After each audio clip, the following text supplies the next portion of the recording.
Welcome to all of you. आज की इस वीडियो में सामान्य अध्ययन का ये दूसरा टेस्ट है। 50 क्वेश्चन इस टेस्ट में आपसे पूछे जाएंगे।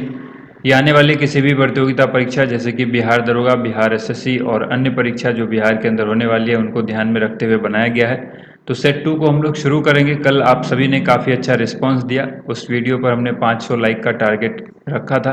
आज की इस वीडियो पर भी 500 लाइक का टारगेट है। उम्मीद है आप सब इसको ज़रूर पूरा करेंगे। अगर वीडियो अच्छी लगती है तो लाइक ज़रूर किया कीजिए। तो चलिए आज की वीडियो को शुरू करते हैं। सबसे पहला प्रश्न देखिए यहाँ पर सेट 2 का ये पहला प्रश्न है, भीमबेटका किसके लिए प्रसिद्ध है।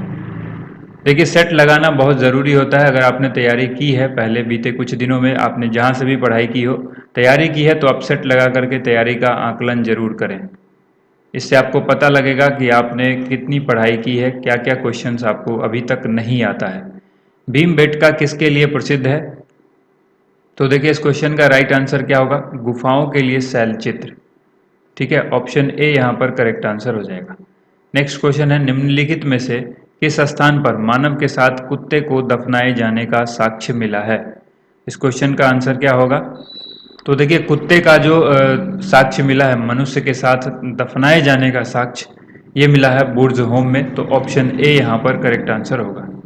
अगला सवाल है, भारतीय पुरातत्व सर्वेक्षण निम्नलिखित विभागों में से किसका संलग्न कार्यालय है। इस क्वेश्चन का आंसर क्या होगा? भारतीय पुरातत्व सर्वेक्षण निम्नलिखित विभागों में से किसका संलग्न कार्यालय है यानी ऑफिस है। तो संस्कृति का। ऑप्शन ए यहाँ पर करेक्ट आंसर होगा, संस्कृति मंत्रालय। ठीक है। नेक्स्ट क्वेश्चन है, निम्नलिखित में से कौन सा वेद गद्य और पद दोनों में रचित है। गद्य और पद दोनों में रचित वेद कौन सा है? 4 वेद के नाम आपके सामने हैं, ऋग्वेद, यजुर्वेद, सामवेद और अथर्ववेद। तो इस क्वेश्चन का करेक्ट आंसर क्या हो जाएगा? यजुर्वेद। ऑप्शन बी यहाँ पर करेक्ट आंसर होगा। सिकंदर के आक्रमण के समय उत्तर भारत पर निम्नलिखित राजवंशों में से किसका एक शासन था? 4 ऑप्शन है, नंद वंश, मौर्य वंश, शुंग वंश या फिर कण्व वंश। तो इस क्वेश्चन का आंसर क्या होगा? सिकंदर के आक्रमण के समय उत्तर भारत पर जो है नंद वंश का शासन था। तो ऑप्शन ए यहाँ पर नंद वंश करेक्ट आंसर हो जाएगा। ठीक है। नेक्स्ट क्वेश्चन देखिए, मौर्य काल में टैक्स को छुपाने के लिए इनमें से क्या दंड दिया जाता था। कोई अगर टैक्स को छुपाता था, चोरी करता था, तो उसके लिए उसको क्या दंड मिलता था मौर्य काल के अंदर? बहुत ही अच्छा सवाल है, इसका आंसर दीजिए। इसका राइट आंसर हो जाएगा मृत्यु दंड दिया जाता था। तो ऑप्शन ए यहाँ पर करेक्ट आंसर होगा। निम्नलिखित में से कौन सा एक अन्य तीनों के समसामयिक नहीं है। मतलब इसमें से भिन्न आपको बताना है, बिंबिसार, गौतम बुद्ध, मिलिंद और प्रसेनजीत। तो आंसर क्या होगा? गौतम बुद्ध। ठीक है। ऑप्शन बी यहाँ पर गौतम बुद्ध इसका करेक्ट आंसर हो जाएगा। किस अभिलेख में रुद्रदामन प्रथम की विभिन्न उपलब्धियां वर्णित हैं? अभिलेख के नाम दिए गए हैं, जूनागढ़, भीतरी, नासिक या फिर सांची। तो करेक्ट आंसर हो जाएगा जूनागढ़ का अभिलेख। ऑप्शन ए यहाँ पर इसका राइट आंसर होगा। अगला सवाल देखिए, शुंग वंश के बाद किस वंश ने भारत पर राज किया। शुंग वंश के बाद भारत पर किसने राज किया या शासन किया? तो आंसर क्या हो जाएगा? तो इसका आंसर करेक्ट आंसर क्या होगा? ऑप्शन सी, कण्वा वंश ने किया था। तो ऑप्शन सी यहाँ पर इसका करेक्ट आंसर हो जाएगा। वेनिस यात्री मार्को पोलो ने किस दक्षिण भारतीय राज्य की यात्रा की थी? वेनिस यात्री मार्को पोलो ने किस दक्षिण भारतीय राज्य की यात्रा की थी? इसका जो राइट आंसर हो जाएगा वो होगा पांड्य। Option B. ठीक है। इसके बाद देखिए नेक्स्ट क्वेश्चन है, पादशाहनामा किस मुगल सम्राट के राजनीतिक और सामाजिक जीवन का वर्णन किया गया है। पादशाहनामा में किस मुगल सम्राट के राजनीतिक तथा सामाजिक जीवन का वर्णन किया गया है? तो इसका आंसर हो जाएगा ऑप्शन सी, शाहजहां।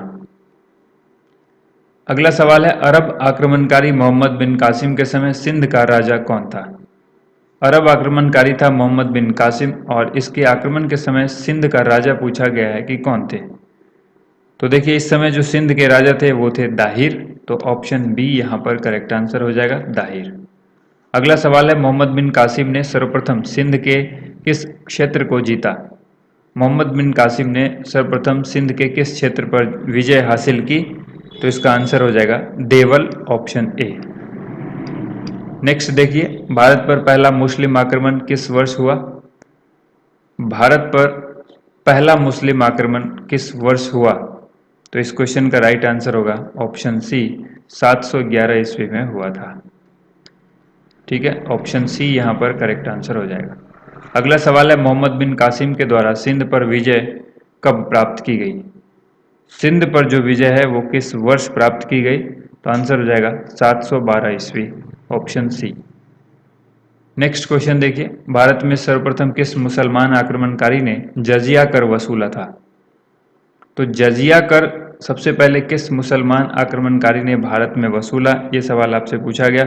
इसका राइट आंसर मोहम्मद बिन कासिम होगा, तो ऑप्शन बी यहाँ पर करेक्ट आंसर होगा। चोल शासक का नाम बताइए जिसने श्रीलंका के उत्तरी भाग पर विजय प्राप्त की। वो कौन सा चोल शासक था जिसने श्रीलंका के उत्तरी भाग पर विजय प्राप्त किया? तो इसका आंसर क्या होगा? इसका आंसर होगा राजराज प्रथम, ऑप्शन ए। नेक्स्ट क्वेश्चन देखिए, कुशल ग्रामीण प्रशासक के लिए प्रसिद्ध राजवंश कौन सा था? कुशल ग्रामीण प्रशासन के लिए प्रसिद्ध राजवंश कौन सा था? इस क्वेश्चन का राइट आंसर क्या होगा? इसका राइट आंसर होगा ऑप्शन ए, चोल। नेक्स्ट देखिए, फिरदौसी की रचना का नाम क्या था? फिरदौसी की रचना जो है वो कौन सी रचना थी, आपको बताना है। तो फिरदौसी जो है उनकी रचना थी शाहनामा, ऑप्शन ए यहाँ पर करेक्ट आंसर होगा। कभी कभी डायरेक्ट पूछता है शाहनामा किसने लिखी, तो आंसर क्या हो जाएगा? फिरदौसी। शाहनामा किसने लिखी? फिरदौसी ने लिखी। नेक्स्ट देखिए, अगला जो सवाल है वो है 1025-26 ईस्वी में गुजरात के सोमनाथ मंदिर पर आक्रमण के समय वहां का शासक कौन था? जब गुजरात के सोमनाथ मंदिर पर 1025 और 26 ईस्वी के दौरान आक्रमण हुआ तो वहां का शासक कौन था? इस क्वेश्चन का राइट आंसर होगा ऑप्शन डी, भीम प्रथम। नेक्स्ट देखिए, केंद्र में द्वैध शासन किस अधिनियम के अंतर्गत स्थापित किया गया? केंद्र में द्वैध शासन किस अधिनियम के अंतर्गत स्थापित किया गया? तो इसका आंसर क्या होगा? इसका आंसर होगा भारत सरकार अधिनियम 1935, तो ऑप्शन सी यहाँ पर करेक्ट आंसर होगा। संघीय प्रणाली का पहला प्रयास किस भारत सरकार अधिनियम के द्वारा किया गया था? संघीय प्रणाली का पहला प्रयास जो है वो 1935 के अधिनियम से, तो ऑप्शन सी यहाँ पर करेक्ट आंसर होगा। कैबिनेट मिशन योजना के विषय में कौन सा सही नहीं है? चार ऑप्शन है आपके सामने। प्रांतीय समूहीकरण, ठीक है, इसके बाद क्वेश्चन है उसका ऑप्शन है पाकिस्तान की स्वीकृति, भारतीय सदस्य वाला अंतरिम मंत्रिमंडल और संविधान निर्माण का अधिकार। तो जो ये क्वेश्चन है इसका राइट आंसर क्या होगा? इस क्वेश्चन का करेक्ट आंसर हो जाएगा पाकिस्तान की स्वीकृति। कैबिनेट मिशन योजना के विषय में ये कथन जो है वो सही नहीं है, बाकी तीनों ऑप्शन जो है वो सही है, तो ऑप्शन सी यहाँ पे करेक्ट आंसर हो जाएगा। अगला सवाल देखिए, भारत का संघीय न्यायालय निम्नलिखित में से किस वर्ष में स्थापित किया गया था? तो भारत का संघीय न्यायालय जो है वो 1937 ईस्वी में, तो ऑप्शन बी यहाँ पर करेक्ट आंसर होगा। भारतीय दंड संहिता कब अस्तित्व में आया? भारतीय दंड संहिता जो है वो किस वर्ष अस्तित्व में आया था? तो आंसर होगा 1860 ईस्वी, ऑप्शन ए। निम्नलिखित में से किस वर्ष भारत में ब्रिटिश काल में बजट की व्यवस्था का शुभारंभ किया गया? आंसर बताइए। तो देखिए, किस वर्ष भारत में ब्रिटिश काल में बजट की व्यवस्था का शुभारंभ किया गया? तो इस क्वेश्चन का भी आंसर क्या होगा? 1860 ईस्वी, ऑप्शन ए। नेक्स्ट देखिए, अगला सवाल है, किस अधिनियम के द्वारा कंपनी का चीन तथा पूर्वी देशों के साथ चाय के व्यापार का एकाधिकार 20 वर्ष के लिए बढ़ा दिया गया? किस अधिनियम के द्वारा? तो इसका आंसर होगा 1813 का चार्टर अधिनियम। 1813 का चार्टर अधिनियम, तो ऑप्शन ए यहाँ पर करेक्ट आंसर हो गया। इसके बाद देखिए, कानून के समान संरक्षण वाक्य कहाँ से लिया गया है? कानून के समान संरक्षण, ये वाक्य जो है ये कहाँ से लिया गया है? तो इसका राइट आंसर क्या होगा? किस देश से लिया गया है? अमेरिका से लिया गया है, यूएसए से लिया गया है, ऑप्शन ए यहाँ पर करेक्ट आंसर होगा। अगला है, गणतंत्रात्मक व्यवस्था पर का जो विचार है वो किस देश से लिया गया है? गणतंत्रात्मक व्यवस्था है उसका विचार किस देश से लिया गया है? तो ये लिया गया है फ्रांस देश से, तो ऑप्शन ए यहाँ पर राइट आंसर है। नेक्स्ट क्वेश्चन है, राष्ट्रपति के द्वारा राज्यसभा के सदस्यों के नामांकन का नियम किस देश के संविधान से लिया गया था? किस देश के संविधान से लिया गया था राष्ट्रपति के द्वारा राज्यसभा के सदस्यों के नामांकन का नियम? तो ये लिया गया था आयरलैंड से, तो ऑप्शन बी यहाँ पर करेक्ट आंसर हो जाएगा, आयरलैंड। अगला सवाल देखिए, भारत का सबसे प्राचीन भूखंड कौन सा है? भारत का सबसे प्राचीन भूखंड जो है वो कौन सा है, ये आपसे पूछा गया है। 4 ऑप्शन दिए गए हैं, करेक्ट आंसर क्या होगा? प्रायद्वीपीय पठार, ऑप्शन ए यहाँ पर राइट आंसर होगा। निम्नलिखित में से कौन सा मरुस्थल है? आपसे पूछा गया है निम्न में से कौन जो है एक मरुस्थल है? सिंधु क्षेत्र, गंगा क्षेत्र, असम क्षेत्र या मध्य भारत क्षेत्र? तो आंसर क्या होगा? ऑप्शन ए, सिंधु क्षेत्र जो है वो मरुस्थल है। ऑप्शन ए यहाँ पर करेक्ट आंसर हो जाएगा। निम्नलिखित में से भारत में कोयला उत्पादन करने वाला भौमिकीय समूह कौन सा है? कोयला उत्पादन करने वाला भौमिकीय समूह कौन सा है? गोंडवाना क्षेत्र जो है वो कोयला उत्पादन करता है। ऑप्शन सी यहाँ पर करेक्ट आंसर है। किस पहाड़ी पर लावा निक्षेप मिलता है?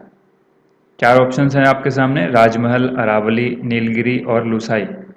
तो यहाँ से इनमें से किस पहाड़ी पर लावा का निक्षेप मिलता है? तो आंसर होगा राजमहल, ऑप्शन ए। देखिए, आप हमारे टेलीग्राम चैनल से भी जुड़ सकते हैं। टेलीग्राम चैनल पर डेली आपसे क्विज और हमारा फ्री पीडीएफ जो है वहाँ पर मिलता है आपको। जो भी वीडियो हम उपलब्ध कराते हैं, चाहे वो करंट अफेयर्स की हो, स्टैटिक जीके की हो, उसका फ्री पीडीएफ आपको हमारे टेलीग्राम चैनल पर मिलेगा। तो टेलीग्राम चैनल का लिंक नीचे डिस्क्रिप्शन में है, आप चाहें तो डायरेक्ट भी सर्च कर सकते हैं। एडूजोस टेलीग्राम के अंदर आपको हमारा चैनल मिल जाएगा। निम्न में से किस राज्य की सीमा बांग्लादेश से नहीं मिलती है, यानी बांग्लादेश से सीमा टच नहीं करती है? कौन सा राज्य है, इसका आंसर आपको बताना है। तो देखिए, मणिपुर ऐसा राज्य है इस 4 ऑप्शंस में से जिसकी सीमा बांग्लादेश से नहीं लगती है, तो आंसर हो जाएगा सी। भारत के किस राज्य की समुद्री तट सबसे अधिक लंबी है? समुद्री तट पूछी गई है, ये बहुत बार एग्जाम में पूछा जा चुका ये सवाल है। इसका राइट आंसर क्या होगा? गुजरात। तो ऑप्शन सी यहाँ पर करेक्ट आंसर होगा। ठीक है, इसके बाद देखिए, असम कुल मिलाकर कितने राज्य एवं केंद्र शासित क्षेत्रों से घिरा हुआ है? असम राज्य कुल मिलाकर कितने राज्य और यूनियन टेरिटरी से घिरा हुआ है, ये आपसे पूछा गया है। तो इसका राइट आंसर क्या होगा? 7, ऑप्शन बी, 7 राज्य और यूनियन टेरिटरी से घिरा हुआ है। कौन सा भारतीय राज्य अधिकतम सीमा म्यांमार से स्पर्श करती है? कौन सा राज्य है जो अधिकतम सीमा म्यांमार से स्पर्श करता है, ये आपसे पूछा गया। अधिकतम सीमा म्यांमार से किस राज्य की स्पर्श होती है? तो आंसर हो जाएगा Arunachal Pradesh, option B. Next देखिए, निम्न में से कौन सा भारतीय राज्य भूटान के साथ सीमा नहीं बनाता? कौन सा भारतीय राज्य है जो भूटान के साथ सीमा नहीं बनाता? 4 ऑप्शन है, असम, सिक्किम, बिहार और अरुणाचल प्रदेश। तो देखिए, इस क्वेश्चन का राइट आंसर क्या होगा? इस क्वेश्चन का राइट आंसर होगा बिहार। ये भूटान से सटा हुआ नहीं है, तो आंसर हो जाएगा ऑप्शन सी। अगला है, भारत के किस प्रदेश की सीमा 3 देश क्रमशः नेपाल, भूटान एवं चीन से मिलती है? सीमा से लेकर कई सारे सवाल पूछे जाते हैं, इसलिए यहाँ पर काफ़ी सारे क्वेश्चन सीमा से रिलेटेड आपके सामने उपलब्ध कराए गए हैं, बॉर्डर रिलेटेड क्वेश्चन।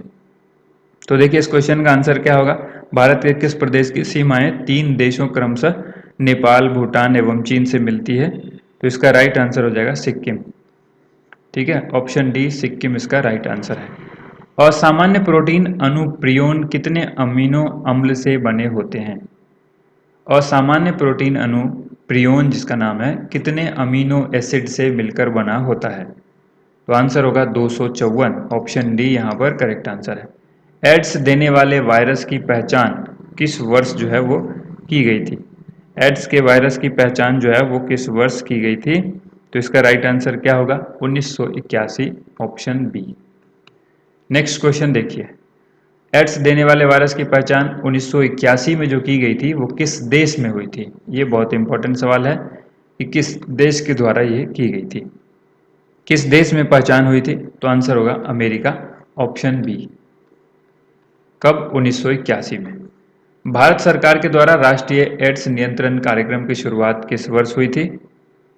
तो भारत सरकार के द्वारा राष्ट्रीय एड्स नियंत्रण कार्यक्रम की शुरुआत कब की गई? आंसर होगा 1990 में, ऑप्शन ए यहाँ पर करेक्ट आंसर हो।